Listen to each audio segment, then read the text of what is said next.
আলাইকুম এভরিওয়ান, কেমন আছেন সবাই? চলে আসলাম আমাদের টানাটানির সংসারে। আজকে খিচুড়ি রান্না হবে, তাই ভাবলাম আপনাদের সাথে একটা রেসিপি শেয়ার করি। পেঁয়াজ, মরিচ, রসুন প্রথমে কেটে নিলাম। এই যে রসুন, পেঁয়াজ, মরিচ, দেন তেলের কড়াইতে পেঁয়াজটা ভালোভাবে ভেজে নিব। দিব কাঁচা মরিচ, রসুন, লবণ, দেন গুঁড়া মরিচের গুঁড়া, হলুদের গুঁড়া, এগুলো দিয়ে ভালোভাবে কষিয়ে নিব। দেন ঢাকনা দিয়ে রাখবো। আবার ঢাকনা খুলে একটু এলাচ, তেজপাতা দিবেন, না দিলেও চলে, তাও দিতে পারেন, দিলে একটু ভালো হয়। দেন ভালোভাবে আবার কষিয়ে নেবেন। কষানো হয়ে গেলে ধুয়ে নেওয়া চাল ডাল ভালোভাবে মাখিয়ে নেবেন ঢেলে।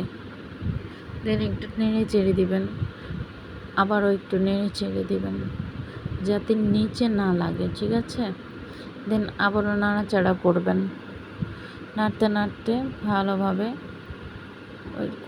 কষানো হয়ে গেলে গরম পানিটা দিয়ে দিবেন। দেন ঢাকনা দিবেন। ঢাকনা সরিয়ে কিছুক্ষণ পর আবার নেড়ে দিবেন, আবার ঢাকনা দিবেন। দেন আবার নিচে একটা তাওয়া দিবেন, না হয় খিচুড়িগুলো বসে যাবে, পুড়ে যাবে। দেন একটু নাড়াচাড়া করে দিবেন, আবার ঢেকে দিবেন। কিছুক্ষণ পর আবার উঠাবেন। দেন আবার একটু হালকাভাবে নাড়াচাড়া দিবেন। নাড়তে নাড়তে দেখবেন খিচুড়ি হয়ে গেছে, এই যে ফাইনাল। দেন আবার কড়াই বসালাম, একটু তেল দিলাম। শুটকি রান্না করব, তাই একটু শুটকিটা ভেজে নিলাম।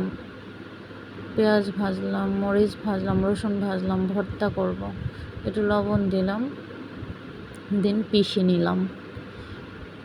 লাল মরিচের ভর্তা দেখেই জিভে জল চলে আসছে, তাই না সবার? এই যে হয়ে গেলো আমার ভর্তা। আমি জানি না এটা কী ভর্তা, আপনারা কমেন্ট করে জানাবেন। আসলে শুটকির নামটা জানা নেই। এখন আবারও একটু তেল বসিয়ে দিলাম, একটা ডিম ভাজি করব। দেন ডিমটা ভালোভাবে মিক্স করে ভেজে নিলাম। ডিম ছাড়া তো খিচুড়ি চলে না, তাই না? এই যে ডিম ভর্তা, আমার হাজব্যান্ড খেয়ে তো বলে সেই হয়েছে, সেই ফিদা।